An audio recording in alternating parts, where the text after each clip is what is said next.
ஸ்தோத்திரிக்கிறோம், ஸ்தோத்திரிக்கிறோம், ஸ்தோத்திரிக்கிறோம், ஸ்தோத்திரிக்கிறோம், ஸ்தோத்திரிக்கிறோம், ஸ்தோத்திரிக்கிறோம். கிருபை நிறைந்த தேவனே, கிருபை நிறைந்த தேவனே, கிருபை நிறைந்த தேவனே, உண்மையுள்ள ஆண்டவரே, உயர்ந்த ஆண்டவரே, அற்புதமான ஆண்டவரே, பெரிய ஆண்டவரே, மகத்துவமுள்ள ஆண்டவரே, ஹல்லேலூயா, ஹல்லேலூயா. கிருபை நிறைந்தவரே, ஹல்லேலூயா, ஹல்லேலூயா. உம்மை நாங்கள் உயர்த்துகிறோம், உம்மை நாங்கள் உயர்த்துகிறோம். அநாதி சிநேகத்தால் எங்களை நேசிக்கிறவர், காருண்யத்தால் எங்களை இழுத்துக் கொண்டவர். உடைய அன்பு பெரியது, உடைய கிருபை பெரியது, உடைய அற்புதமான உடைய ஆண்டவரே வார்த்தைகள் எங்களை தேற்ற போகிறதுக்காக நாங்கள் உம்மை துதிக்கிறோம் ஆண்டவரே. சர்வ வல்லமையுள்ள தேவனுடைய கரம் இந்த காலை நேரத்தில் எங்கள் நடுவிலே, ஹல்லேலூயா, எங்களோட, ஹல்லேலூயா, எங்கள் ஒவ்வொருவரோட, ஹல்லேலூயா, இந்த வார்த்தையை நேரலை மூலமாக இந்த ஆராதனையில் பங்கெடுக்கிற ஒவ்வொருவரோட இருப்பதாக, இருப்பதாக, இருப்பதாக, இருப்பதாக. ஹல்லேலூயா, ஹல்லேலூயா, ஹல்லேலூயா, ஹல்லேலூயா, ஹல்லேலூயா, ஹல்லேலூயா. நாம் ஜெபிப்போம். பரலோகத்தின் ஆண்டவரே, பரிசுத்தமுள்ள நல்ல பிதாவே, நல்ல நேரத்துக்காக நன்றியோடு துதிக்கிறோம். சர்வ வல்லமையுள்ள தேவன் எங்களுக்கு பாராட்டின எல்லா கிருபை, இரக்கம், தயவு இவைகளுக்காக நாங்கள் ஸ்தோத்திரங்களை செலுத்துகிறோம். இதனால் ஆராதனை கர்த்தர் ஆசீர்வதிப்பீராக. இதனால் ஆராதனையிலும் உடைய கிருபை எங்கள் நடுவில் தாராளமாய் வெளிப்படுவதாக. ஆசீர்வாதம், மகிமை, சகல துதியின் கணம் எல்லாம் ஆண்டவரை உமக்கே உரித்தாகட்டும் என்று சொல்லி உங்க கைகள் ஒப்பு கொடுக்கிறோம். ஆராதனையை ஏற்றுக்கொள்வீராக. சமூகம் தொடர்ந்து எல்லோரும் இருக்கட்டும். நேரடி வாயிலாக கேட்கிற ஒவ்வொருவரையும் கர்த்தர் ஆசீர்வதிப்பீராக. உடைய நன்மையும் கிருபையும் தொடரட்டும்.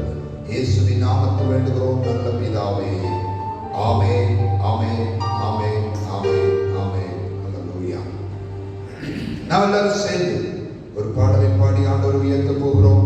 கேருபீன் சேராபீன்கள் ஓய்வின்றி உம்மை போற்றுதே, பூலோக திருச்சபையெல்லாம் ஓய்வின்றி உம்மை போற்றிட நீ பரிசுத்தர், பரிசுத்தர், பரிசுத்தர்.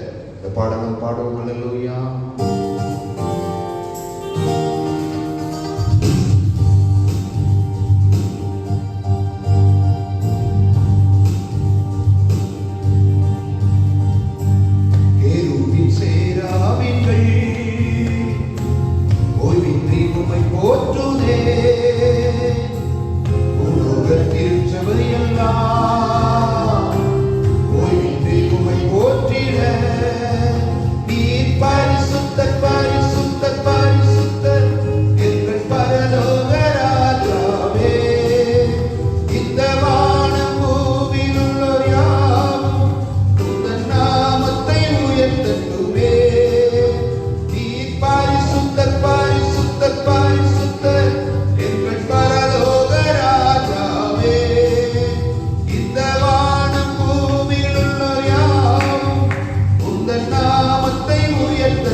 இந்த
தேவன் இன்னும் உயிரோடு இருக்கிறார்.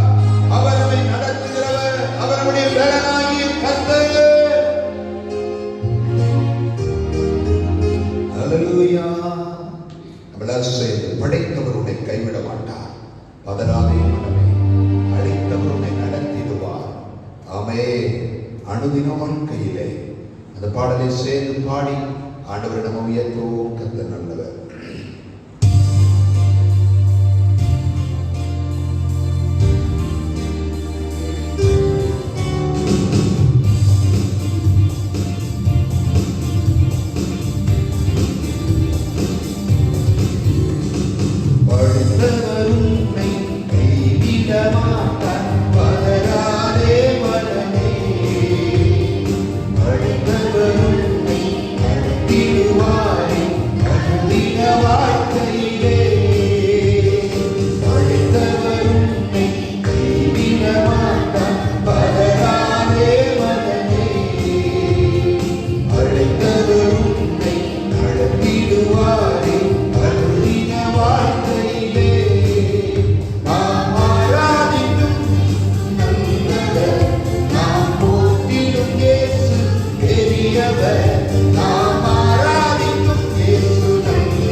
Number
படைத்த இயேசு நம்மை கைவிட மாட்டார்.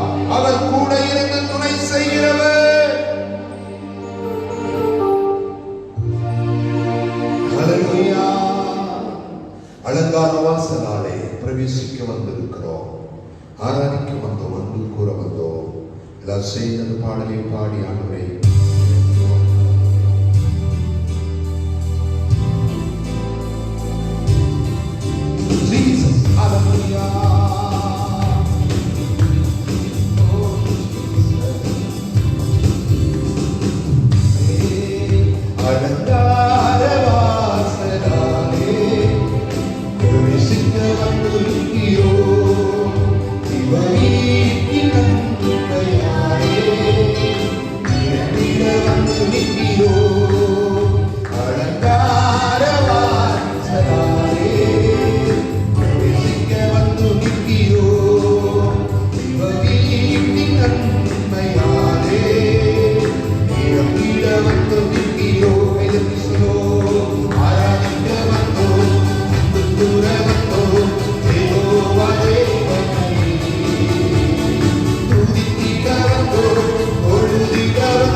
முழு மனதோடு செலுத்துவோமே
பெரியவருமை ஆராதிக்கிறோம். நீர் உயர்ந்தவருமை ஆராதிக்கிறோம்.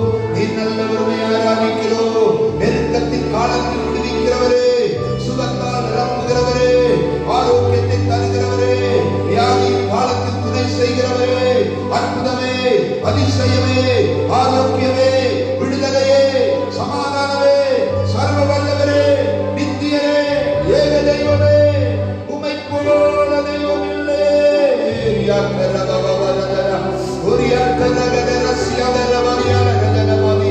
வாழ்க ராஜா, நீ வாழ்க ராஜா. உம்முடைய நாமம் உயர்த்தப்படுவதாக, உம்முடைய நாமம் மகிமைப்படுவதாக.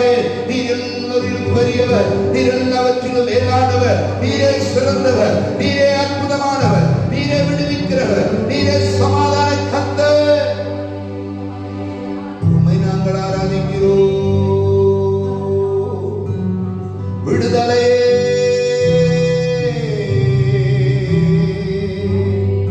பரிசுத்தரே, உம்மை ஆராதிக்கிறோம்.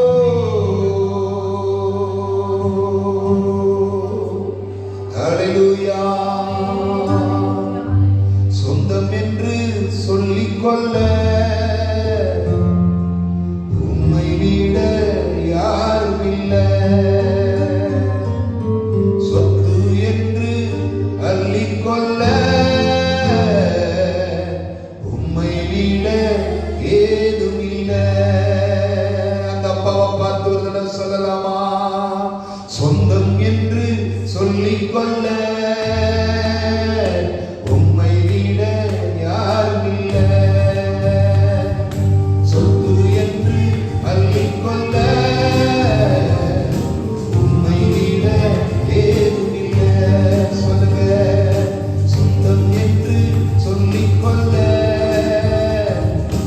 உம்மை விட யாரும் இல்லை. சொத்து என்று அள்ளிக்கொள்ள உம்மை விட ஏதும் இல்லை.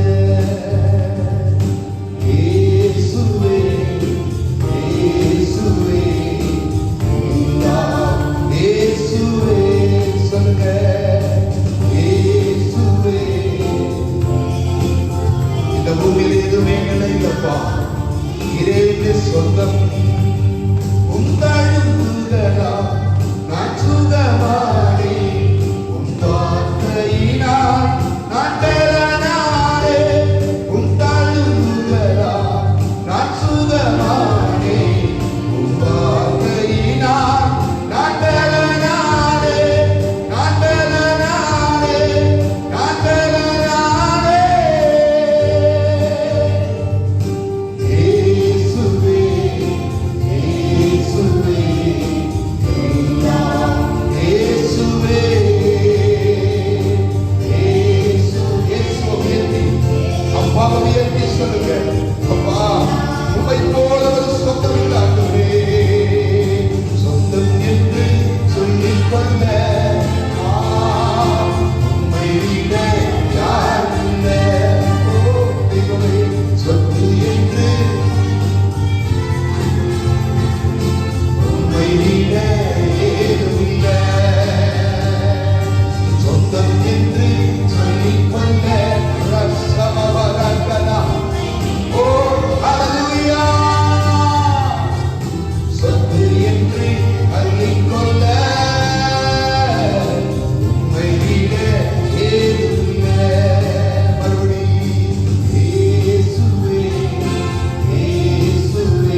எல்லாமே நீ தந்தது.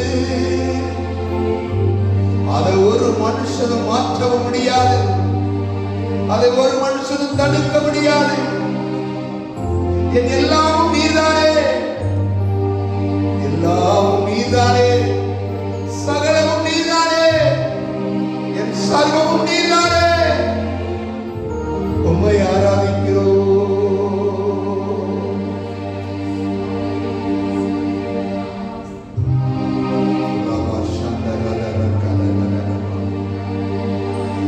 எல்லாமே நீர் தந்தது,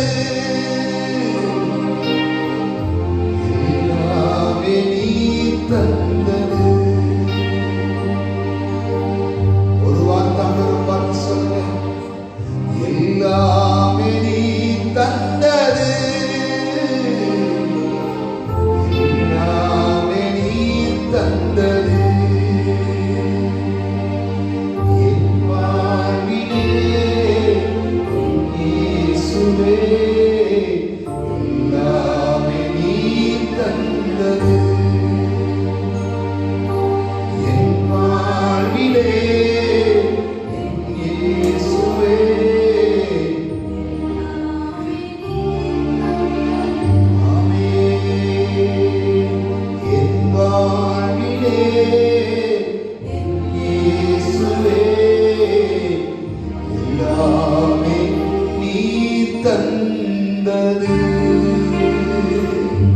வாழும் பூமி, கல்வி, செல்வம், ஞானம் எல்லாம் எல்லாம் நீர் தந்ததப்பா.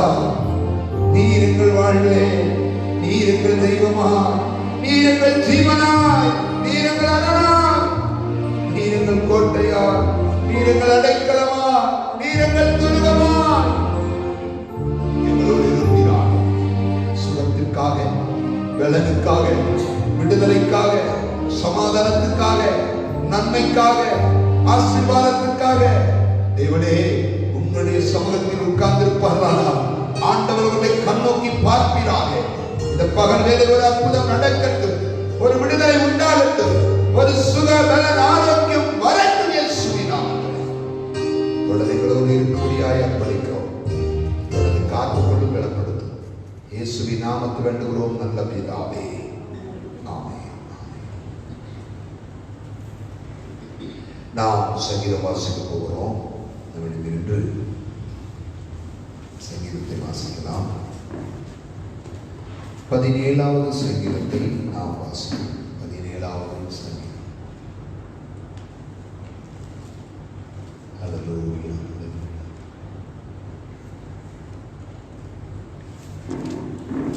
எல்லாரும் வாசிக்கலாமா? கர்த்தாவே, நியாயத்தை கேட்டவர் என் கூப்பிடுதலை கவனி. கவடமில்லாத உதடுகளில் நின்று பிறக்கும் என் விண்ணப்பத்திற்கு செவிகளும்.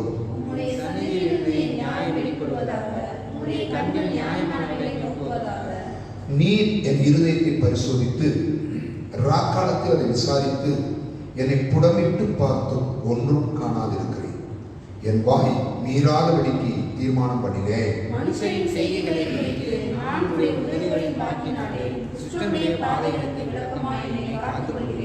என் காலடிகள் வலுவாதபடிக்கு என் நடைகளை ஒரு வழிகளில் ஸ்திரப்படுத்தும்.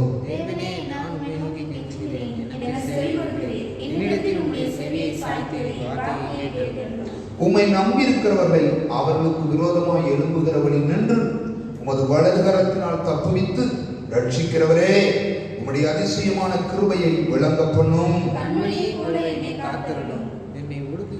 என்னை ஒடுக்குகிற துன்மார்க்கருக்கும் என்னை சூழ்ந்து கொள்ளுகிற என் பிராண பகைஞருக்கும் மறைவாக உம்முடைய செட்டைகளின் நிழலிலே என்னை காப்பாற்றும். நாங்கள் செல்லும் பாதைகளில் இப்பொழுது எங்களை வளைந்து கொண்டார்கள். எங்களை தரையிலே தள்ளும்படி அவர்கள் கண்கள் எங்களை நோக்கிக் கொண்டிருக்கிறது.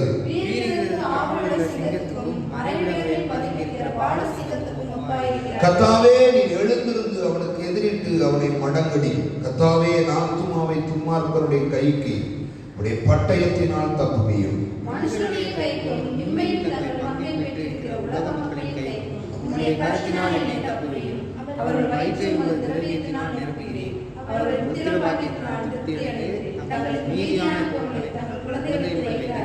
சேர்ந்து வாசிக்கலாம். நானும் நீதியில் உம்முடைய முகத்தை தரிசிப்பேன்.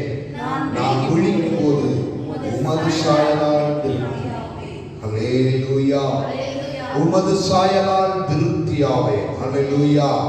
அவருடைய சமூகம் திருப்திப்படுத்துகிறது. அவருடைய சாயல் நம்மை திருப்திப்படுத்துகிறது. அவர் நம்மை இந்த நேரங்களில் இந்த காலகட்டங்களில் அவருடைய கிருபையினாலும் சம்பூரணத்தினாலும் திருப்தி அடைய செய்வாராக. ஆமென், ஆமென். உட்கார்வோம். கர்த்தர் நல்லவர். நாம் எல்லாரும் ஆண்டவர் சமூகத்தில் வரும்படியாய் கர்த்தர் நமக்கு உதவி செய்திருக்கிறார். இன்றைக்கும் ஆண்டவர் கிருபையாய் இந்த நாளை தந்திருக்கிறார். அதில் எந்த ஒரு மாற்று கருத்தும் இல்லை. ஆகவே இந்த நாளை தந்த தேவனுக்கு முன்பதாக நாம் நன்றியும் ஆமென் ஸ்தோத்திரமும் ஆமென் துதியும் செலுத்துகிற ஒரு நல்ல தேவனுடைய பிள்ளைகளாக இருக்க வேண்டியது அவசியம். கடந்த வாரங்கள்தான் நம்மளை காப்பாற்றினார். தேசத்திலே நோயின் தாக்கங்கள் அதிகரித்து கொண்டு போனால் அந்த பிரச்சனைகளில் நின்றும் ஜனங்களை விடுவித்து காப்பாற்றி வருகிறார். விரைவிலே நம்முடைய தேசத்துல இந்த கொரோனா தாக்கம் முடிவடையும்படியாய் நம்ம எல்லாரும் ஜெபம் பண்ணுவோம். கர்த்தர் நமக்கு உதவி செய்வார். சீக்கிரம் ஆலயத்தின் காரியங்களை திறந்து கர்த்தரை ஆராதிப்பதற்குரிய சூழ்நிலைகளை கர்த்தர் உண்டாக்கி தரும்படியாய் நாம் கர்த்தரை ஸ்தோத்திரம் பண்ணுவோம். ஹல்லேலூயா, ஆமென். நாம் இப்பொழுது வேதத்தை திறந்து ஒரு வசனத்தை வாசித்து அதிலிருந்து சில காரியங்களை கவனிக்க போகிறோம். அப்போஸ்தலர் 27:23 நாம் வாசிக்கலாம்.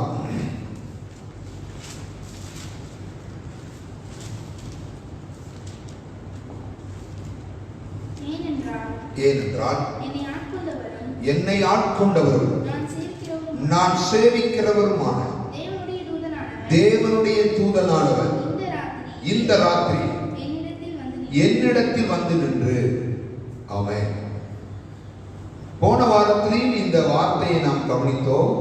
இந்த வாரத்திலையும் இவைகளில் சில விஷயங்களை உங்களோடு நான் பேசுகிறேன். ஆங்காங்கு கேட்கிறவர்கள் சிரத்தையோடு இந்த வார்த்தைகளை கேட்கும்படி அன்பாய் கேட்கிறேன். என்னை ஆட்கொண்டவரும் நான் சேவிக்கிறவருமான தேவனுடைய தூதனானவர் என்ற வார்த்தையை பயன்படுத்துகிறார். அப்ப என்னை ஆட்கொண்டவர் என்ற அந்த வார்த்தையை இனி ஒரு மொழிபெயர்ப்பு வேதத்தில் அழகாய் போட்டிருக்கிறது. என் மீது உரிமையுள்ளவரும் நான் சேவிக்கிறவரும் என்ற வார்த்தையை பயன்படுத்துகிறார். இங்கே கப்பல் இருக்கிறது, கப்பலுக்கு ஒரு உரிமையாளர் இருக்கிறார். அங்கே ஒரு தீவு இருக்கிறது, அந்த தீவுக்கு ஒரு உரிமையாளர் இருக்கிறார். நீங்க கவனிச்சீங்கன்னா வேதத்துல தெரியும். அந்த அப்போஸ்தலர் 27ஆம் அதிகாரம் 28ஆம் அதிகாரத்துல. ஆனால் பவுல் சொல்கிறார், எனக்கு ஒரு உரிமையாளர் இருக்கிறார், அவர்தான் என்னை ஆட்கொண்டவர் என்ற வார்த்தையை பயன்படுத்துகிறார். அந்த ஆட்கொண்டவர் என்றால் என் மீது உரிமை செலுத்தக்கூடிய ஒரு தேவன் இருக்கிறார், என் மீது முழு அக்கறை எடுத்துக் கொள்ளக்கூடிய ஒரு தேவன் இருக்கிறார் என்ற வார்த்தையை அவர் பயன்படுத்துகிறார். கப்பல் பயணம் கர்த்தருடைய வார்த்தையின்படி முன்னேறி போய் கொண்டிருக்கிறது. இந்த கப்பல் பயணம் அவசியம்தானா என்று கேட்டால் அவசியம். ஏன்? கர்த்தர் சொன்னாரு, ராயனுக்கு முன்பதாக நீ நிற்கணும், ஆகவே உன்னை நான் இந்த கப்பல் பயணத்தில் காப்பாற்றி கொண்டு போய் ரோமாபுரியில போய் நிறுத்துவேன், கவலைப்படாத பவுலே என்று சொல்லுகிறார். அப்ப கப்பல் பயணத்துல கப்பலுக்கு ஒரு உரிமையாளர், கப்பலில் இருந்து இறங்கி ஒரு தீவிலே போய் நின்றால் அந்த தீவுக்கு ஒரு அதிபதி அல்லது உரிமையாளர் இருக்கிற இந்த காலத்துல பவுல் சொல்றாரு, எனக்கும் ஒரு உரிமையாளர் இருக்கிறார், அல்லது என் மீது உரிமை எடுத்துக் கொள்ளக்கூடிய ஒருவர் இருக்கிறார். இந்த உலகத்தில் நம் மீது உரிமை எடுக்கக்கூடிய ஆட்கள் அதிகம் இல்லை, நம் மீது உரிமை செலுத்துகிறவர்கள் அதிகம் இல்லை. ஒரு பொருளுக்கு உரிமை செலுத்தக்கூடியவர்கள், ஒரு உடைமைக்கு உரிமை செலுத்தக்கூடிய ஆட்கள் உண்டு. ஆனால் நம்முடைய காலங்கள் வரும்போது, குறித்த நாட்கள் வரும்போது, இவர்கள் என்னுடையவர்கள் அல்ல, எனக்குரியவர்கள் அல்ல என்று தள்ளிவிடுகிற உலகத்திலே தான் நாம் வாழுகிறோம். ஆனால் ஆண்டவர் சொல்லுகிறார், இவன் என்னுடையவன், என்னால் தெரிந்து கொள்ளப்பட்டவன் என்று சொல்லி நம் மீது உரிமை எடுத்துக் கொள்ளுகிற ஒரு தேவனை பார்க்கிறோம். அதைத்தான் உன்னத பாட்டிலே நாம் வாசிக்கிறோம்.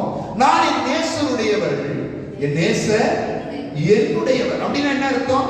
என் மீது அவருக்கு முழு உரிமை உண்டு, என் மீது அவருக்கு முழு அதிகாரம் உண்டு, என் மீது முழு பொறுப்பும் அவருக்கு இருக்கிறது. அப்படின்னா மேலே சொன்னது போல ஒரு உரிமையாளர் இருப்பதாக பவுல் கூறுகிறார். ஆனால் கப்பல் பயணத்துல அவர் சொல்றார் பாருங்க, 15ஆம் வசனத்துல, அகப்பட்டு கொண்டோம், கப்பல் அதில் அகப்பட்டு கொண்டு. ரைட். 15ஆம் வசனத்துல போட்டிருக்கு அடிபட்டார்கள். என்ன செய்தார்கள்? 21ஆம் வசனம் போட்டிருக்கு அநேக நாளாய் பட்டினியாய் இருந்தார்கள். 25ஆம் வசனம் போட்டிருக்கு மனதைரியத்தை இழந்தார்கள் அல்லது அதைரியப்பட்டார்கள். இப்ப அகப்பட்டு கொண்டார்கள், அடிபட்டு கிடக்கிறார்கள், அநேக நாளாய் பட்டினியாய் இருக்கிறார்கள். அதைரியத்தோடு கரை சேருவோமா சேரமாட்டோமா, பிழைப்போமா பிழைக்க மாட்டோமா என்ற அதைரியத்தோடு போகிற இந்த நேரத்தில் கப்பல் மாலுமி கை கொடுக்கல. 11ஆம் வசனத்துல பாருங்க, கப்பல் மாலுமி கை கொடுக்கல. 11ஆம் வசனத்துல போட்டிருக்கு கப்பல் எஜமானு கை கொடுக்கல, கப்பல் எஜமானு கை கொடுக்கல. 12, 14 ஆகிய வசனங்களை போட்டிருக்கு காற்றும் கை கொடுக்கல. அங்க அழகா போட்டிருக்கு காற்று தென்றல் மெதுவாய் இருந்தபடினால் புறப்பட்டார்கள், குறித்த நேரம் வந்தப்ப காற்று கடுமையாய் அடிக்க ஆரம்பித்தது. அப்ப கப்பல் மாலுமி கை கொடுக்கல, கப்பல் எஜமானு கை கொடுக்கல, கப்பல் காற்று என்ன செய்யல, கை கொடுக்கல. இந்த நேரத்துல தான் பவுல் எழும்பி நின்று சொல்லுகிறார், என் மீது உரிமையுள்ள ஒரு ஆண்டவர் இருக்கிறார். அல்லேலூயா.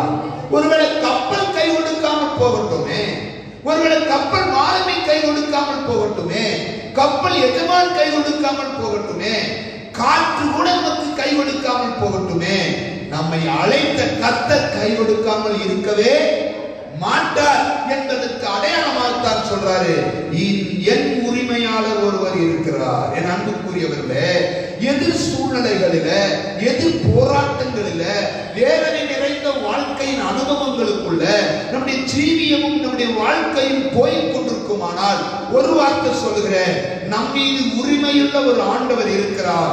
அவர் எப்படிப்பட்ட பாதிப்புகளில் நான் அகப்பட்டிருந்தாலும், எப்படிப்பட்ட அடிகளுக்குள் அகப்பட்டிருந்தாலும், எப்படிப்பட்ட கோர பிடியில் நான் சிக்கொண்டிருந்தாலும், அவைகளில் இருந்து நம்முடைய உரிமையாளர் நம்மை கட்டாயம் மீட்டெடுப்பார், காப்பாற்றுவார் என்பதில் எந்த சந்தேகமே இல்லை. இப்ப நீங்க நல்லா கவனிக்கிறோம், தன் மீது நம்பிக்கையுள்ளவனுக்கு நாசம் வந்தால், தன்னை நம்புகிற ஒருவனுக்கு நாசம் வந்தால் கைகொட்டி பார்த்துக்கிட்டு இருக்கிறவர் அல்ல ஆண்டவர்.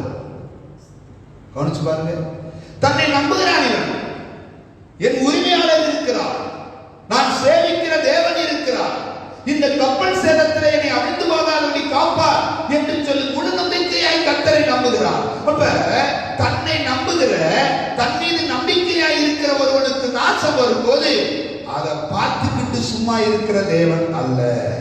அவர்கள் நடுவிலே வந்து அவர்கள் தேவை இன்னதென்பதை அறிந்து அவர்களை அந்த இடத்திலிருந்து விடுவிக்கிற தேவன் என்பதை 23ஆம் வசனம் சொல்லுகிறதை பார்க்கிறோம். 23ஆம் வசனம் சொல்லுகிறதை பார்க்கிறோம். அப்படின்னா நான் சொல்றேன், என் உரிமையாளர் என் பிரச்சனையை பார்த்துவிட்டு போகிறவர் அல்ல. என் உரிமையாளர் என்னை பாராமுகமாய் பார்த்துட்டு போகிறவர் அல்ல. என் உரிமையாளர் என்னை எப்படியாவது கஷ்டப்பட்டு வரட்டும் என்று சொல்லி விட்டு விட்டு போகிறவர் அல்ல. என் உரிமையாளர் என் சத்தத்தை கேட்டு எனக்கு பதில் கொடுக்கிறவர் என்கிற நம்பிக்கை பவுலுக்கு இருந்தது. உங்களில் எத்தனை பேருக்கு இருக்கிறது? என் உரிமையாளர் இருக்கிறார். நான் அழும்போது, நான் கூப்பிடும் போது, நான் சத்தமிடும் போது, நான் அகப்பட்டுக் கொண்டு, நான் சிக்கிக் கொண்டு, அடிபட்டு வேதனையில் துக்கத்தோடு கூப்பிடும் போது எனக்கு பதில் கொடுக்கிற ஒரு உரிமையாளர் எனக்கு இருக்கிறார் என்கிற நம்பிக்கை இந்த காலகட்டங்களில் உங்களுக்கும் எனக்கும் தேவை. என் உரிமையாளர் பதில் கொடுக்கிறவர் மட்டுமல்ல, என் உரிமையாளர் கப்பல் சேதத்துக்குள்ளே பாதுகாக்கிற உரிமையாளர். கப்பலையும் பாதுகாக்கிறாரு, பவுலையும் பாதுகாக்கிறாரு, பவுலோடு இருந்தவனை பாதுகாக்கிறாரு. அப்படின்னா என் உரிமையாளர் என்னை பாதுகாக்கிற உரிமையாளர். அது மாத்திரமா, என் உரிமையாளர் பத்திரமாய் கரை சேர்க்கிற உரிமையாளர். கப்பல் எஜமான் அங்க இருக்கிறான், கப்பல்ல தான் இருக்கிறான். அவனுடைய கப்பல்ல சேதம், அவனுடைய கப்பல்ல பிரச்சனை, அவனுக்கு என்ன செய்வதென்று தெரியல. ஆனா அத்தனை பேரையும் 276 பேரையும் கரை சேர்க்கிற பொறுப்பை கர்த்தர் தன்னுடைய கையில் எடுத்துக்கொண்டார். அப்படின்னா பத்திரமாய் கரை சேர்க்கிற என் உரிமையாளர் என்னோடு கூட இருக்கிறார் என்பதை நீங்க நம்பணும். அது மாத்திரமல்ல, உடைமைகளை இழக்க வேண்டி வந்தாலும், உடைமைகளை இழக்க வேண்டி வந்தாலும் உயிருக்கு சேதம் வராமல் காக்கிற என் உரிமையாளர் இருக்கிறார். எத்தனை பேருக்கு அந்த நம்பிக்கை இருக்கிறது? ஆமென். பதில் கொடுக்கிற உரிமையாளர் மட்டுமல்ல, என் பாதுகாக்கிற உரிமையாளர் மட்டுமல்ல, பத்திரமாய் கரை சேர்க்கிற உரிமையாளர் மட்டுமல்ல, என் உடைமைகளுக்கு சேதம் வந்தாலும் என் உயிரை காப்பாற்றி எனக்கு வேண்டியதை செய்கிற உரிமையாளர் என்னோடு இருக்கிறார் என்கிற நம்பிக்கை இருந்ததுனால்தான் பவுல் சொல்லுகிறார், என்னை ஆட்கொண்டவரும். அல்லேலூயா. அப்ப நம்மை ஆட்கொண்ட ஒரு உரிமையாளர் இருக்கிறார். ஒரு உரிமையாளர் தன் ஆடு குழிக்குள் விழுந்து விட்டால் தூக்காமல் இருப்பாரா? இல்லையா? ஒரு உரிமையாளர் தன் கழுதை குழிக்குள் விழுந்து விட்டால் தூக்காமல் இருப்பாரா? தன் உரிமையாளர், ஆமே, வேதத்தில் வாசிக்கிறோம், கீஸ் என்பவருடைய கழுதை காணாமல் போன போது அதை தேடுபடிக்கு தன் குமாரனை வேலைக்காரனை அனுப்பவில்லையா? ஏன்னா ஒரு கழுதைக்கே அவர் அவ்வளவு ஒரு முக்கியத்துவம் கொடுத்து தேடுவாரானால், அல்லது ஒரு ஆடு கிணத்துக்குள் விழும்போது அல்லது குழிக்குள் விழும்போது அதற்கு முக்கியத்துவம் கொடுத்து தேடுவாரானால், நமக்கு ஒரு பிரச்சனை என்று சொல்லும் போது நம்முடைய உரிமையாளர் எவ்வளவு முக்கியத்துவம் கொடுத்து நம்மை தேடி வருவார். அல்லேலூயா. நமக்கு ஒரு கஷ்டம் என்று சொல்லும் போது எவ்வளவு முக்கியத்துவம் கொடுத்து நமக்கு தேடி வருவார் என்பதை மறந்து விடக்கூடாது. நல்லா கவனிக்கணும். இங்கே உடைமைகளை தூக்கி எரிஞ்சாங்க. அது மாத்திரம் சொல்லல, அந்த 17 வசனம் போட்டிருக்கு, உபாயங்கள் அவர்களுக்கு கை கொடுக்காம போயிடுச்சு. பாருங்க அந்த வசனத்தை வாசிங்க. அதை அவர்கள் தூக்கி எடுத்த பின்பு பல உபாயங்கள் செய்து கப்பலை சுற்றி காட்ட உபாயங்கள் செஞ்சு பார்க்கிறாங்க. ஆனாலும் அந்த உபாயங்கள்லாம் தந்திரங்கள்லாம் ஒண்ணு என்ன செய்யல, பலிக்கல. ஆனா உரிமையாளர் தான் அங்க நின்னாரு. உரிமையாளர் தான் அவங்களை காப்பாத்தினாரு. உங்களுடைய உரிமையாளர் யார்? உங்களுடையவர் யார்? நீங்கள் ஆராதிக்கிறவர், உங்களை நீங்கள் சேவிக்கிறவர், உங்கள் உரிமையாளர் என்கிற ஒரு உணர்வு உங்களுக்கு இருக்கிறதா?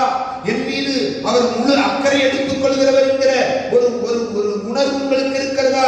இந்த காலை நேரத்தில் உங்களை பார்த்து சொல்கிறேன், உடைமைகளை இழந்தாலும் உரிமையாளர் நமக்கோடு இருக்கிறார் என்பதை மறந்துவிடக் கூடாது. வாழ்க்கை பயணத்துல என்ன நடந்தாலும் என் உரிமையாளர் என்னை கைவிட மாட்டார் என்கிற ஒரு உறுதி உங்களுக்கு வேண்டும் என்பதை நீங்கள் மறந்து போகக்கூடாது. இங்க ஒரு வார்த்தை சொல்லுகிறேன், உடைந்த கப்பல், உடைந்த கப்பல், உடைமை இழந்த நிலைமை, உபாயங்கள் கை கொடுக்காத நிலைமை, எல்லா சூழ்நிலையும் எதிராயிருக்கிற சூழ்நிலை, ஆனாலும் உரிமையாளர் மீது ஆழமான நம்பிக்கை வைத்திருந்தார் பவுல். இன்றைக்கும் எதிரான சூழ்நிலைகளிலே பயணப்பட்டுக் கொண்டிருக்கிறீர்களோ?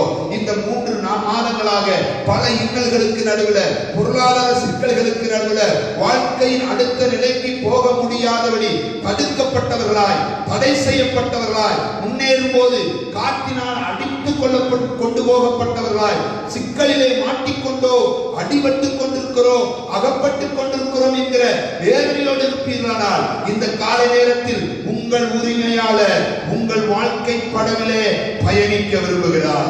உங்கள் உரிமையாளர் உங்கள் கப்பலிலே பயணிக்க விரும்புகிறார். உங்கள் உரிமையாளர் உங்களுடைய கப்பலை தூக்கி எடுக்க விரும்புகிறார். உங்கள் உரிமையாளர் உடைந்து கிடக்கிற உங்களுடைய ஜீவியத்தை கட்டி எழுப்ப விரும்புகிறார். உங்கள் உரிமையாளர் உங்களை அக்கறை கொண்டு போய் சேர்க்க விரும்புகிறார். உங்கள் உரிமையாளர் பாதிப்புகளுக்கு நடுவில், இழப்புகளுக்கு நடுவில் கை கொடுத்து தூக்கிவிட இருக்கிறார். ஆகவே இந்த காலை நேரத்தில் உங்களை பார்த்து ஒரு வார்த்தை சொல்லுகிறேன், நம்பிக்கையோடு சொல்லுங்கள், என் மீது உரிமையுள்ள ஒரு தேவன் இருக்கிறார், என் மீது அக்கறை செலுத்துகிற ஒரு தேவன் இருக்கிறார்.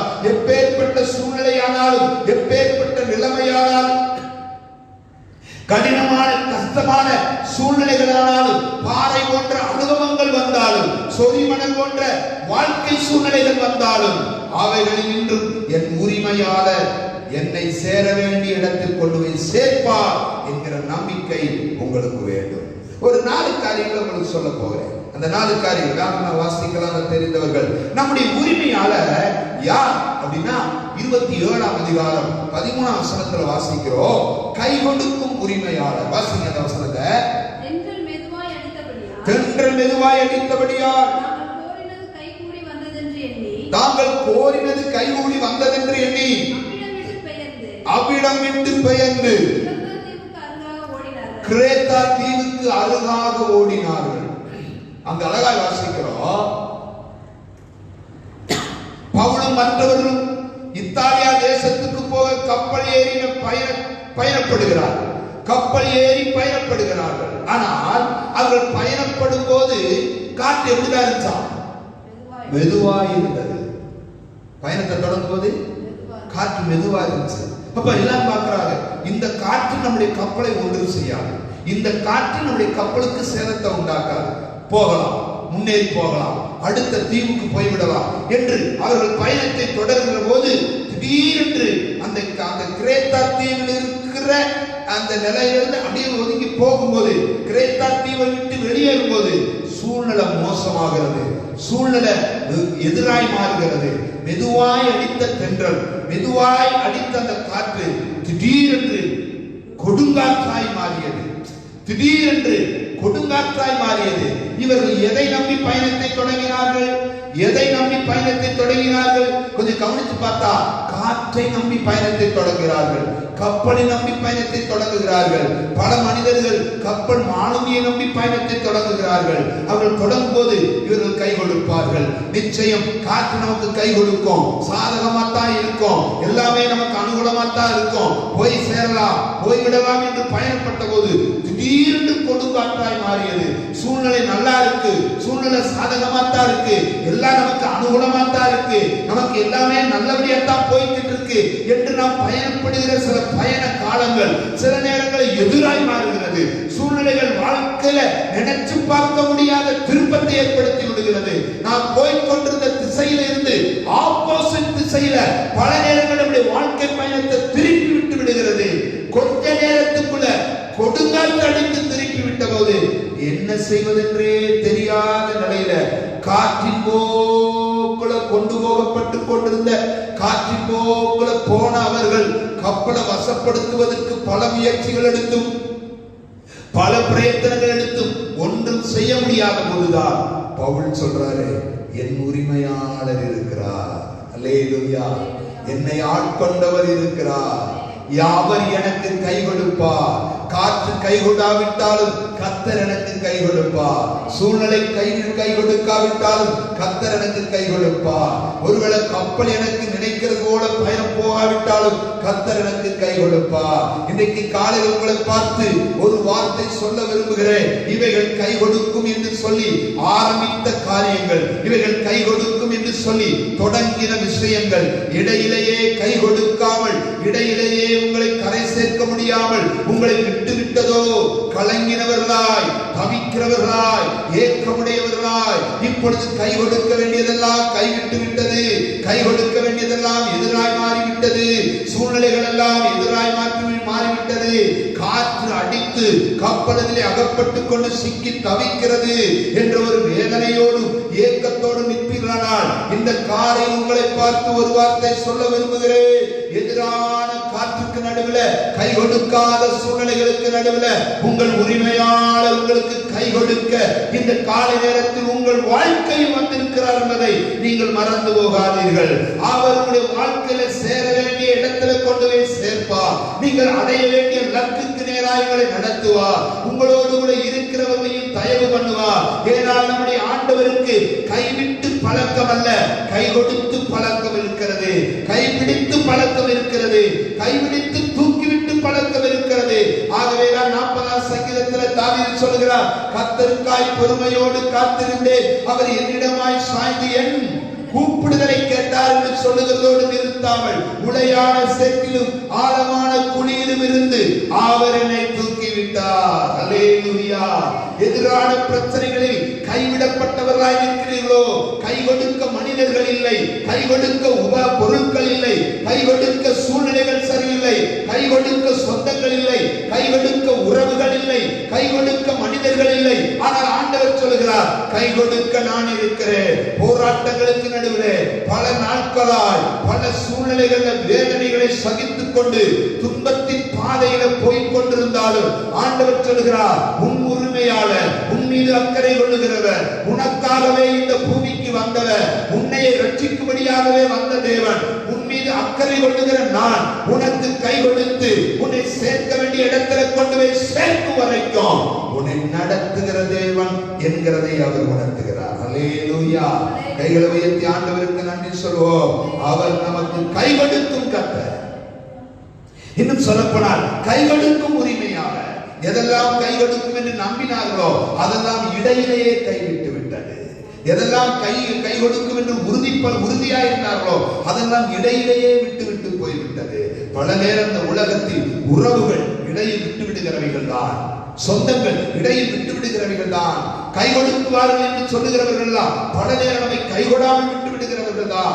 ஆனால் கைபிடித்த ஆண்டவர், ஒரு நாளிலே நயங்காட்டி அழைத்த ஆண்டவர், வா நான் உனக்கு இருக்கிறேன் என்று சொன்ன ஆண்டவர், அழைத்த ஆண்டவர், தெரிந்து கொண்ட ஆண்டவர், வேறுபிரித்த ஆண்டவர், நீ என் ஊழியத்தை செய்ய வேண்டும் என்று சொன்ன ஆண்டவர், நீ எனக்காக வாழ வேண்டும் என்று சொன்ன ஆண்டவர் எந்த சூழ்நிலையானாலும் கைவிட மாட்டார். ஏனென்றால் அவர் நம்முடைய உரிமையாளர். அல்லேலூயா. ஏனென்றால் அவர் நம் மீது உரிமை கொள்ளுகிற தேவன். இந்த உலகத்துல நம் மீது உரிமை எடுத்துக் கொள்வதற்கு ஒரே ஒரு தேவன் உண்டு, நம்மை விசாரிக்கிறதுக்கு ஒரே ஒரு தேவன் உண்டு. இதை அறிந்ததினால் தான் பேதுரு சொல்லுகிறார், அவர் உங்களை விசாரிக்கிறவரானபடியால் உங்கள் கவலைகளை எல்லாம் அவர் மீது வைத்து விடுங்கள். யார் விசாரிப்பார்? உரிமையுள்ளவர்கள் தான் விசாரிப்பார்கள். யார் விசாரணை பண்ணுவார்கள்? உரிமையுள்ளவர்கள் தான் விசாரிப்பார்கள். எப்படி இருக்கிறீர்கள், எந்த சூழ்நிலையில் இருக்கிறீர்கள், என்ன நடந்து கொண்டிருக்கிறது வாழ்க்கையில் என்று நம்மை விசாரிக்கவும் நம் மீது அக்கறை கொள்ளவும் நம்முடைய உரிமையாளர் ஒருவர் இருக்கிறார் என்பதை நாம் மறந்து போகக்கூடாது. அல்லேலூயா. இரண்டாவது காரியம் வாசிக்கிறேன். 23வது வசனம். ஏனென்றால் என்னை ஆட்கொண்டவரும் நான் சேவிக்கிறவருமான தேவனுடைய தூதனானவர் இந்த ராத்திரியிலே என்னிடத்தில் வந்து நின்று, கவனிக்கணும், என்னை ஆட்கொண்டவரும் நான் சேவிக்கிறவருமான தேவனானவர் இந்த ராத்திரி என்னிடத்தில் வந்து நின்று.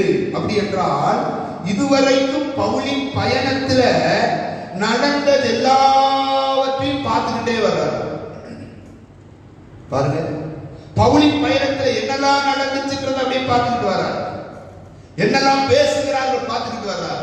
என்னெல்லாம் யோசிக்கிறார்கள் பார்த்துக்கிட்டு வர்றார். என்னெல்லாம் சிந்திக்கிறார்கள் பார்த்துக்கிட்டு வர்றாரு. ஏன்னா நம்முடைய தேவனை பத்தி ஒரு வார்த்தை சொல்லணும். என் உரிமையாளரை பத்தி என்னை கண்காணித்துக் கொண்டே வருகிற உரிமையாளர், கை கொடுக்கும் உரிமையாளர் மட்டுமல்ல, என்னை கண்காணிக்கிற உரிமையாளர் என்பதை நம்ம மறந்து போகவே கூடாது. கண்காணித்துக் கொண்டே வந்தார். எப்ப இருந்து?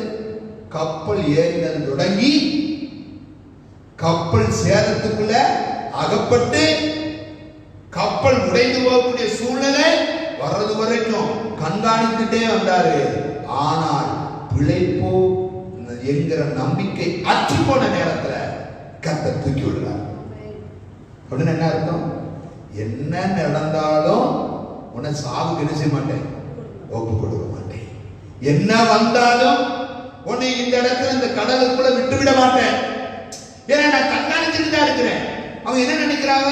நம்மளை இந்த 14 நாளும் சூரியன் இல்ல, சந்திரன் இல்ல, வெளிச்சம் இல்ல, ஆகாரம் இல்ல, எதுவுமே இல்ல அப்படின்னா எங்களை யாருமே பார்க்கல அப்படின்னு நினைச்சாங்க. ஆனா நம்மை அறியாத ஒருவர் நம்மளை கண்காணித்துக் கொண்டே இருக்கிறார். நம்மை அறியாத ஒருவர் நம்முடைய சூழ்நிலைகளை பார்த்து கொண்டே இருக்கிறார். நாம் கண்டிராத ஒருவர் நம்மை காண்கிறார். அவர் உயரத்திலிருந்து பார்க்கிறார். அவர் மேலே இருந்து நம்மளை வாட்ச் பண்ணிக்கிட்டே இருக்கிறார். நம்ம எங்க போய்கிட்டு இருக்கிறோம், என்ன செய்கிறோம், எப்படிப்பட்ட சிக்கல்கள் இருக்கிறோம், நாம் என்ன பண்ணுகிறோம் எல்லாத்தையும் பார்க்கிறாரு. குறித்த நேரத்துல கண்காணிக்கிற தேவன் காப்பாற்றவும் இறங்கி வருவார்.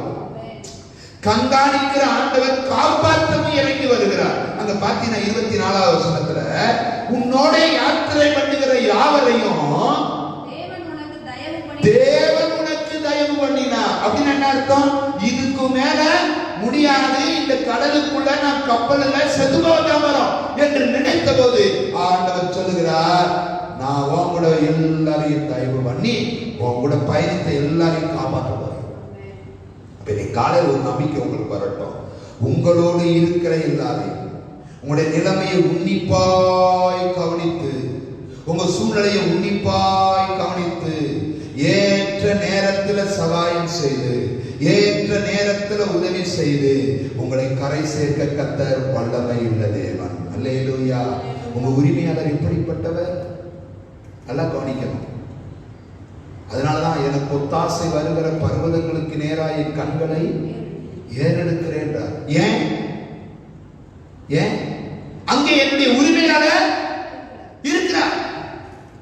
நீ நல்லா கவனிச்சோம்னா, ஆபிரகாம் தன் குமாரனை பலிபீடத்திலே கிடத்தி தன் குமாரனை வெட்டுவதற்கு தன் கையை ஓங்கிற போது ஒரே வார்த்தை சொல்லணும், ஒரே வார்த்தை.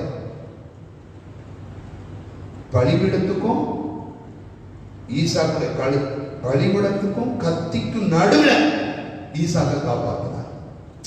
கனிவிக்கு நேரத்தில் காப்பாற்றினார். விட்டு அனுப்பிப்பான். ஆனா அப்ப நேரத்தில் காப்பாற்றுறாருன்னா அப்ப கண்காணியாமலா இருந்தா ஒரு கேள்வி கேட்டான். அப்படின்னா அவன் கண்காணித்துக் கொண்டே வந்தார். எப்ப இருந்து? மேலே ஏறி போகிறதெல்லாம் கண்காணித்தான். அவன் கேட்ட கேள்விகளை பார்க்கிறார், கடத்தப்படுகிறதை பார்க்கிறார், நெருப்புக்கு எல்லாவற்றையும் ஆயத்தம் செய்து வைக்கிறதை பார்க்கிறார். எல்லாத்தையும் பார்த்துட்டு இருந்தவர் அவன் பலியாக்கப்படுகிற நேரம் வரும்போது என்ன செய்யறார்? தடுக்கிறார். ஆண்டவருக்கு தெரியும் எந்த நேரத்தில் நான் காப்பாற்றணும், எப்படிப்பட்ட சூழ்நிலையில காப்பாற்றணும். அதனாலதான் வேதம் சொல்லுகிறது, ஏற்ற நேரத்தில் சகாயம் பண்ணுகிற கர்த்தர், ஏற்ற நேரத்தில் காப்பாற்றுகிற கர்த்தர், இன்னைக்கு உங்க சூழ்நிலைகளுக்கு நடுவுல மரணத்தை நோக்கி பயணித்துக் கொண்டிருக்கிறேன் என்ற வேதனையோடு இருக்கிறீர்களோ, இடைய சூழ்நிலைகளுக்கு நடுவுல வாழ்க்கையின் கடைசி எண்டுக்கு நேராக போய்கிட்டு இருக்கிற என்ற சூழ்நிலையில் இருக்கிறீர்களோ, கவலைப்படாதீர்கள். உங்களை கண்காணிக்கிற தேவன் இமை பொழுதில் உங்கள் மேல் இறங்கி வந்து உங்களை காப்பாற்றுவார். அல்லேலூயா. கழுகு தன் குஞ்சுகள் மேல் அசைவாடி அதை காப்பாற்றுகிறது போல, கழுகு தன் குஞ்சுகள் மேல் அசைவாடி அதை உயர்ந்த இடங்களில் கொண்டு போய் நிறுத்துகிறது போல, இந்த காலை நேரத்தில் உங்களை பார்த்து என்னை பார்த்தோம் ஆண்டவன் சொல்ல விரும்புகிறது அதுதான். நான் உங்களை கண்காணித்துக் கொண்டே இருக்கிறேன். உன் வாழ்க்கையின் சூழ்நிலைகளை கண்காணித்துக் கொண்டிருக்கிறேன். புயல் உன் வாழ்விலே ஏறி வரும்போது, காற்று படகை அடித்து திசை மாற்றும் போது, ஆமென், கப்பலுக்குள் தண்ணீர்கள் புகுந்து வெள்ளங்கள் உடைய ஆத்துமா மட்டும் பெருகி வரும்போது, உன் ஜீவனை அழிப்பதற்கு மனிதர்கள் எத்தனித்து அக்னி நெருப்பை போடும் போதோ, சிங்க கவியை ஆயத்தப்படுத்தி சிங்க கவிக்குள்ளனை போடும் போதோ கவலைப்படாத. உனக்கு எதிராக கூட்டமாய் எழுப்பி வருகிற போது கவலைப்படாத. உன்னை சூழ்ந்து நிற்கிற மனிதர்கள் உனக்கு எதிராக அம்புகளை எய்யும் போது கவலைப்படாத. ஏனென்றால் உன்னை கண்காணிக்கிற தேவன் இருக்கிறார். அவர் கட்டாயம் அப்படிப்பட்ட நிர்பந்தமான சூழ்நிலைகளில் இருந்து, அந்த வேதனையான சூழ்நிலைகளில் இருந்து அவர் உன்னை காப்பாற்றுவார். ஹல்லேலூயா.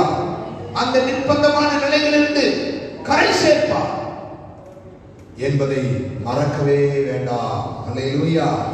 மூன்றாவது காரியம், அவர் கை கொடுக்கும் உரிமையாளர் மட்டுமல்ல, கண்காணிக்கும் உரிமையாளர் மட்டுமல்ல. ஆசிய 41வது வசனத்தை, இருபுறமும் கடல் மோதிய ஒரு இடத்திலே, இருபுறமும் கடல் மோதிய ஒரு இடத்திலே கப்பலை தக்க வைத்தார்கள். முன்னணியம் ஊன்றி அசையாமல் இருந்தது. பின்னணியும் அலைகளுடைய பலத்தினால் உடைந்து போயிற்று. பின்னணியும் அலைகளுடைய பலத்தினால் உடைந்து போயிற்று. நல்லா கவனிக்கணும். இருபுறம் கடல் மோதிய ஒரு இடத்துல கப்பலை தக்க வைத்தார். இப்ப பாருங்க, முன்னணியும் ஊன்றி நிக்குது, பின்னணியும் அலைகளுடைய பலத்தினால உடைஞ்சு போச்சு. கப்பலுக்குள்ள எத்தனை பேர் இருக்காங்களா? 276 பேர் இருக்கிறாங்க. 37 வசனத்துல போடு. கப்பலில் 276 பேர் இருந்தோம். ஆனா கப்பல் உடைஞ்சிருக்கு. கப்பல் உடைஞ்சிட்டா என்ன நடக்கும்? தண்ணி உள்ள வந்துரும். முன்னாடியும் கப்பல் என்ன செய்யாது, போகாது. ஏன்னா போய் போறதுல முட்டி நின்றுச்சு. பின்னாடியும் கப்பலை இழுக்க முடியாது, ஏன்னா உடைஞ்சு போச்சு. முன்னாடியும் போக முடியல, பின்னாடியும் போக முடியல. மொத்தத்துல கப்பல் கவிழ்ந்து போக வேண்டிய நிலைமை. கரை சேர்ந்து 276 பேர் கப்பலுக்குள்ள இருக்கிறாங்க. இப்ப கப்பல் கவிழ்ந்து கடலுக்குள்ள மூழ்க போகிற நிலைமை. ஆனா உடைந்த கப்பலையும் கவிழ விடாம பார்த்துக்கிட்டாங்க. உடைந்த கப்பலையும் கவிழாம பார்த்துக்கிட்ட ஒரு உரிமையாளர் தான் இன்னைக்கு நம்ம கூட இருக்கிற உரிமையாளர். வாழ்க்கையின் பயணத்துல முன்னேறி போக முடியாதபடி முன்னாடி பிரச்சனை, பின்னோக்கி வர முடியாதபடி பின்னாடி உடைஞ்சு போன சூழ்நிலை. இப்ப கவிழ வேண்டிய நிர்பந்தம், விழ வேண்டிய நிர்பந்தம், அமிழ்ந்து போக வேண்டிய நிர்பந்தம், தாழ்ந்து போக வேண்டிய நிர்பந்தம், எழுத முடியாத நிர்பந்தம், அந்த கடலிலே நீந்தி கரை சேர முடியாத ஒரு சூழ்நிலைகள் எதிர்த்து நிற்கிற இந்த நேரத்துல ஆண்டவர் சொல்றாரு, உன் கூட இருக்கிற அத்தனை பேருக்கு நான் தயவு பண்ணிக்கப்பா. கவிழ விடாமல் பாதுகாக்கிற கர்த்தர். வாழ்க்கை ஒரு புறத்தில் உடைந்து கிடக்கிறதோ கவலைப்படாத.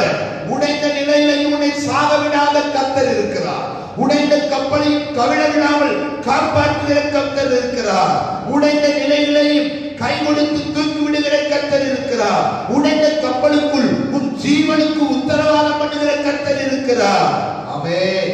கவிழ்ந்து போகும் என்று நிலைத்த நிலையில கர்த்தர் அந்த கப்பலை கவிழ விடாமல் கரை சேர்த்து பத்திரமாய் சுகமாய் அவர்களுக்கு வேண்டியபடி செய்து அவர்களுக்கு நன்மை செய்திருப்பார். ஆனால் இந்த காலையில பவுலின் உரிமையாளர் தான் நம்முடைய உரிமையாளர். பவுலுக்கு துணை செய்தவர் தான் நமக்கும் துணை செய்கிறவர். பவுலை கண்காணித்தவர் தான் நம்மையும் கண்காணிக்கிறவர். பவுலின் கப்பலில் இருந்தவர் தான் நம்மோடு இருக்கிறவர். அவர்களின் தேவன் தான் நம்முடைய தேவன். அவருடைய தேவன் தான் நமக்கும் உரிய தேவனாய் இருக்கிறார். எத்தனை பேர் விசுவாசிக்கிறீங்க? இந்த காலையில ஒரு வார்த்தை சொல்ல விரும்புகிறேன். உடைந்து போயிட்டோ, மனம் உடைந்த சூழ்நிலையில் இருக்கிறீர்களோ, முன்னேறி போக முடியவில்லை, பின்பு உடைந்து விட்ட நிலையில வாழ்க்கையில் நாங்கள் தப்புவோமா? வாழ்க்கையில் நாங்கள் பிழைப்போமா? எதிர்காலத்தை குறித்த நம்பிக்கை இருக்கா? எதிர்காலத்தை குறித்த காரியங்கள் எதுவும் இருக்கா என்கிற கேள்வியோடு உட்கார்ந்து இருப்பீர்களானால், என் வார்த்தையை கேட்டுக்கொண்டிருக்கிற உங்களுடைய வாழ்க்கையை பார்த்து, உங்களுடைய ஜீவியத்தை பார்த்து, சுக்கான் இல்லாத படகு, நங்குரம் இல்லாத படகு, மாணவியனுடைய நம்பிக்கை இழந்த படகு, எஜமான் இல்லாத படகு, வாழ்க்கையில முட்டி மோதி தத்தளித்துக் கொண்டிருக்கிற படகு, பின்பாக உடைந்து கிடக்கிற படகு, அந்த படகுக்குள்ளதாயா உட்கார்ந்து இருக்கிறோம். ஜீவனுக்கு உத்தரவாதம் இல்லாதபடி வாழ்க்கையில தடுமாறி கொண்டிருக்கிறோம் என்கிற ஒரு கேள்வியோடு, ஒரு அங்கலாய்ப்போடு, ஒரு தவிப்போடு, ஒரு துக்கத்தோடு இந்த காலை நேரத்தில் உங்களுடைய வாழ்க்கையில் உட்கார்ந்து இருப்பீர்களானால், ஆண்டவர் சொல்கிறார், உடைந்து கிடக்கிற ஒரு படவிலையும் உடைந்து கிடக்கிற வாழ்க்கையையும் கவிழ விடாதபடி பாதுகாத்து கரை சேர்த்து, கர்த்தர் உன்னை குறித்து வைத்திருக்கிற நோக்கத்தையும், கர்த்தர் உன்னை குறித்து வைத்திருக்கிற திட்டத்தையும், உன்னை குறித்து கர்த்தர் செய்ய வேண்டிய காரியத்தையும் செய்து முடிக்கிறது வரைக்கும் அவருடைய கண்காணிப்பு மேலே இருக்கும். படகு உடைந்தாலும், கப்பல் உடைந்தாலும், சேதங்கள் வந்தாலும், இல்லாமல் போய்விடுவோமோ என்கிற ஒரு நிலை வந்தாலும், வாழ்க்கையில் முன்னேற்றம் அதுக்கு வழி இல்லை என்கிற சூழ்நிலை வந்தாலும், பிற்பாடு அடுத்த போய் கரை சேர முடியாது என்கிற நிலைமைகள் வந்தாலும் சோர்ந்து போக வேண்டாம். கவிழ விடாமல் பாதுகாக்கிற ஒரு கர்த்தர் உங்களுடைய படகுல இருக்கிறார். அல்லேலூயா. சீசருடைய படகு பல நேரம் கடலுக்குள் போன போது அவர்கள் துன்பத்துக்குள் அகப்பட்டார்கள். காற்று அடித்தது, தண்ணீர் கப்பலுக்குள் வந்தது, படகுலே வந்தது. அவர் சொல்லுகிறார்கள், ஐயரே, நாங்கள் மடிந்து போகிறோம், உமக்கு கவலை இல்லையா? கவலை கொள்ளாத ஒரு உரிமையாளரை நாம் நம்முடைய பட்சத்தில் வைக்கவில்லை. கவலை கொள்ளாத ஒரு தேவனை நம்முடைய பட்சத்தில் நாம் வைக்கவில்லை. அவர் சொல்லுகிறார், உன் மீது கவலை கொள்ளுகிற, உன் மீது அக்கறை கொள்ளுகிற தேவன் உனக்காய் இருக்கிறார். அல்லேலூயா. நீ படுகிற கவலையை விட அவர் உனக்காய் படுகிற கவலை அதிகம். உன்னை தேடி வந்து உன்னை மீட்டெடுத்து உன் மீது அக்கறை கொண்டவர் உன் மீது கவலைப்படாமல் இருப்பாரா? என்ன வேதத்தில் அழகாய் சொல்லப்பட்டிருக்கிறது. அவர் சொல்கிறார், எங்கள் மீது அக்கறை இல்லையா? நாங்கள் மடிந்து போகிறோமே. உடனே எழும்பி, காற்றே, கடலே, இறையாதே, அமைதலாயிரு என்று சொல்லி அமைதிப்படுத்தி, காற்றையும் கடலையும் அதட்டி நிறுத்தி கரை சேர்த்த ஒரு தேவன் இருந்திருப்பாரானால் இந்த காலையில் சொல்றேன், எந்த சூழ்நிலை உங்களுடைய படகை உடைத்து போட்டதோ, எந்த சூழ்நிலை உங்களுடைய வாழ்க்கை கப்பலை உடைத்து போட்டதோ, தைரியமாயிருங்கள். இன்னைக்கு காலையில் ஆவியானவர் சொல்ற ஒரு வார்த்தை சொல்றேன், கவிழவே மாட்டீர்கள், கரை சேர்ப்பார். அந்த உடைந்து போன கப்பலுக்குள் சாகாதபடி உங்களுடைய ஜீவனை பாதுகாப்பார். உங்களை உயிரோடு காப்பாற்றி உங்களுக்கு வேண்டியதை கர்த்தர் கொடுத்து நன்மையினால் நிறைந்து அடுத்த லெவலுக்கு, அடுத்த வாழ்க்கையின் சூழ்நிலைக்கு, முன்னேற்ற பாதைக்கு நேராய் கொண்டு போக கர்த்தர் உண்மையுள்ளவர் என்பதை மறந்து போக வேண்டாம். கை கொடுக்கும் தேவன், அல்லது கை கொடுக்கும் உரிமையாளர், கண்காணிக்கும் உரிமையாளர், கவிழ விடாமல் காக்கும் உரிமையாளர் என்பதோடு மாத்திரமல்லாமல் கடைசி ஒரு வார்த்தை சொல்றேன், 44வது வசனத்துல, மற்றவர்களில் சிலர் பலகைகள் மேலும் சில கப்பல் துண்டுகள் மேலும் போய் கரையேறவும் கட்டளையிட்டான். இவ்விதமாய் எல்லோரும் தப்பி, அந்த வார்த்தையை பாருங்க, இவ்விதமாய் எல்லோரும் தப்பி கரை சேர்ந்தார்கள். கரை சேர்ந்தார்கள், கரை சேர்த்தார். இல்லைன்னா ஆரம்பத்திலே கடலுக்குள்ள நினைஞ்சிருக்கணும், மூழ்கிருக்கணும். உயிரோட பாதுகாத்து கொண்டு போய் கரை சேர்க்கிறார். சூழ்நிலை கொஞ்சம் பார்த்தா, பின்னாடி அப்படி திரும்பி பார்த்தா இருட்டு, இருளான அனுபவம். 14 நாளா பட்டினி, பசி, வேதனை, ஒருத்தரும் சாப்பிட முடியாத நிலைமை, துக்கம், போராட்டம், சஞ்சலம், உடைஞ்சு போன கப்பல், சரக்கு இல்லை. ஆனா அந்த நிலைமையிலையும் உடைமைகளை இழந்தாலும், பொருளை இழந்தாலும், கப்பல் உடைஞ்சு போனாலும், மாவு சுக்கான் போனாலும், என்ன நம்பிக்கை இழந்து, எல்லாமே நம்பிக்கை இழந்து போன நிலையா இருந்தாலும் கரையில கொண்டு வந்து சேர்ந்தார். இன்னைக்கு ஒரு வார்த்தை சொல்றேன், உடைந்த கப்பலில் இருந்தாலும் உயிரை காப்பாற்றி கரையில சேர்க்கிற ஒரு உரிமையாளர் நம்முடைய உரிமையாளர். கடல்ல யாரும் சாகல. இந்த வசனத்தின் அடிப்படையில கடல்ல யாருமே சாகல. ஆனா ஆர்வத்தில் சொன்னாங்க, செத்து விடுவோம், எங்களுக்கு நம்பிக்கை இல்லை என்றார்கள். அவங்க சாகத்தக்கதான சூழ்நிலைகள் வந்தது.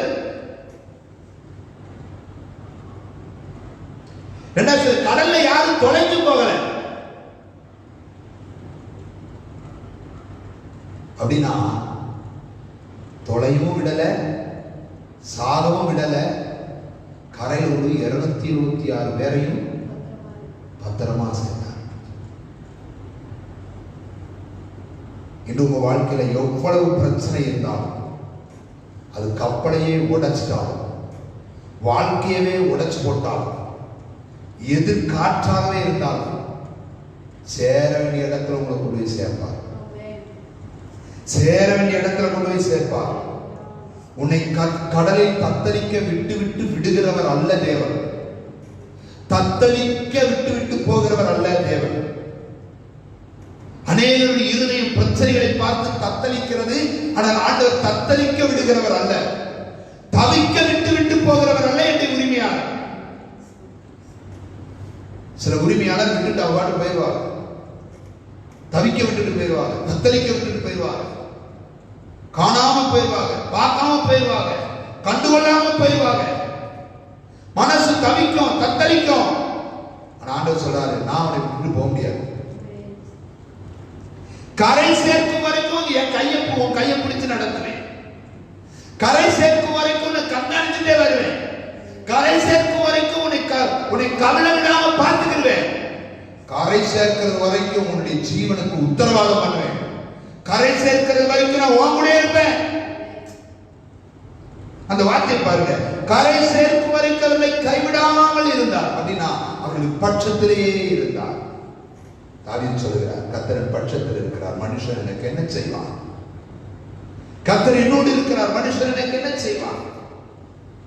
என் மீது விழுந்த, என் மேல் இருக்கிற கடமையை, என் மேல் இருக்கிற தேவனுடைய வேலையை, என் மேல் இருக்கிற தேவனுடைய நோக்கத்தை நிறைவேற்ற விடாதபடி பல தடைகள் என் வாழ்க்கையில வந்தாலும் ஆண்டவர் அவைகளையும் தாண்டி, அவைகளையும் மீறி, அவைகளையும் உடைத்து, அவைகளை இழுப்பதாக்கி என்னை கரையில கொண்டு வந்து சேர்த்து நான் போய் சேர வேண்டிய இடத்துல கொண்டு போய் சேர்க்கிறேன்.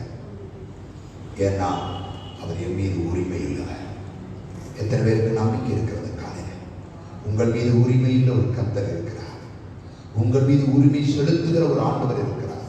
அவருக்கு எல்லா உரிமையும் அவருக்கு உண்டு. உங்களை உருவாக்குகிற உரிமை அவருக்கு உண்டு. உங்களை கரை சேர்க்கிற உரிமை அவருக்கு உண்டு. உங்களை காப்பாற்றுகிற உரிமை அவருக்கு உண்டு. ஏனென்றால் உங்களை படைத்தவர் அவர்தானே. ஏனென்றால் உங்களை அழைத்தவர் அவர்தானே. உங்களை நடத்தி வருகிறவர் அவர்தானே. உங்களுக்கு வேண்டியதை தந்தவர் அவர்தானே. அவர்கள் உரிமையாளராக இருக்கிறதுனாலே இன்றைக்கும் உங்களுக்காய் குரல் கொடுத்துக் கொண்டிருக்கிறாரே. இன்றைக்கும் உடைய காரியங்களில் தலையிடுகிறாரே. இன்றைக்கும் உடைய விஷயங்களில நன்மையானாலும் தீமையானாலும் உடனிருந்து அதற்கு வேண்டியதை செய்து கொடுக்கிறாரே. ஒரு தகப்பனை போல, ஒரு தாயை போல, ஒரு சகோதரனை போல, ஒரு நண்பனை போல, ஒரு உற்றாரை போல, ஒரு உறவினரை போல, எல்லாவற்றுக்கும் மேலாய் தேவனுக்கு தேவனாய், மனிதனுக்கு மனிதனாய் ஆதரவு கொடுத்து உங்களுக்கு எல்லா நன்மைகளையும் கொடுத்து நடத்தி வருகிறாரே. ஏனென்றால் அவர் நம் மீது உரிமை செலுத்துகிற தேவனானபடியா. இன்னைக்கு ஒரு தைரியம், நம்பிக்கை உங்களுக்கு வரட்டும்.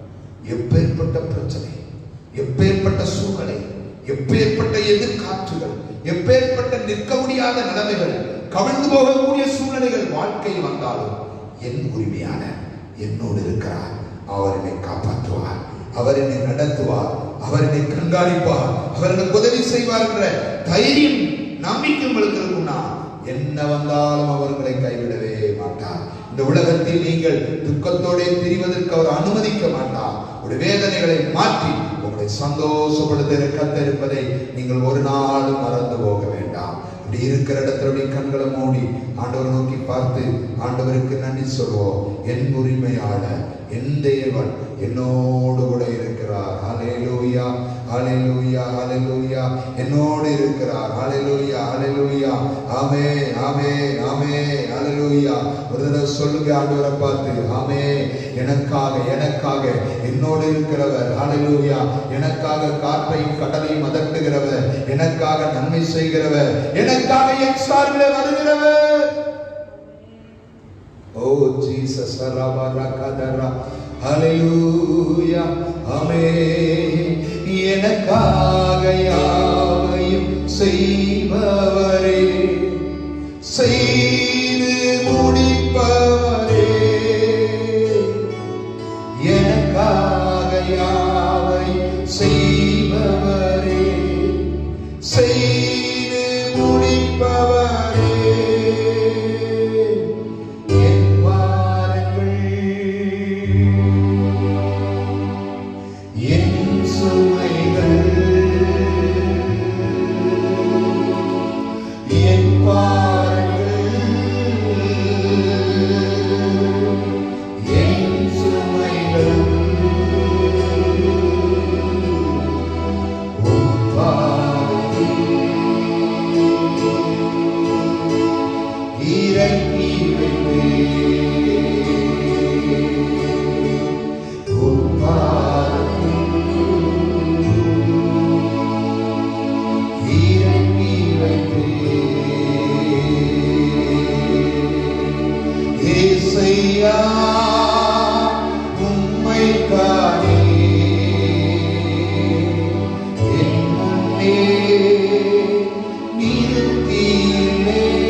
பரலோகத்தின் ஆண்டவரே, பரிசுத்த பிதாவே, இந்த நல்ல நேரத்துக்காக நன்றி தெரிவிக்கிறோம்.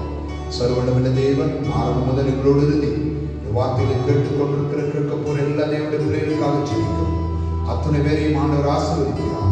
அவளுக்கு நீ கிருபைகளை, அவளுக்கு நீ நன்மையை, அவளுக்கு நீ இரக்கத்தை கர்த்தர் செய்வீராக.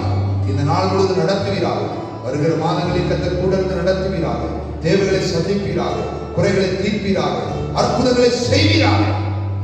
வார்த்தைகளை தேற்றி பலப்படுத்தி நடத்தி ஆசீர்வதிக்க சொல்லி உங்க கைகளை யாவரையும் சமர்ப்பணப்படுறோம். நீரே நடத்தும் பாதுகாத்துக்கொள்ளும். இயேசுவின் நாமத்தை வேண்டுகிறோம் நல்ல பிதாவே. என் ஆத்துமாவே கர்த்தரை ஸ்தோத்திரி, என் முழுவதுமே பரிசுத்த நாமத்தை ஸ்தோத்திரி.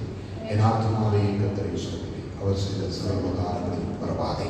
நம்முடைய கர்த்தராகிய இயேசு கிறிஸ்துவின் கிருபையும் பிதாவாகிய தேவனுடைய அன்பும் பரிசுத்தாவின் ஐக்கியமும் சிநேகிதமும் பாதுகாப்பும் பராமரிப்போம் வருகை மட்டும் நம் அனைவரோடு கூட என்றென்றைக்கு மாறாமல் இருப்பதாக. ஹல்லேலூயா, ஹல்லேலூயா, ஹல்லேலூயா. எல்லாரும் வாழ்த்துக்கள்.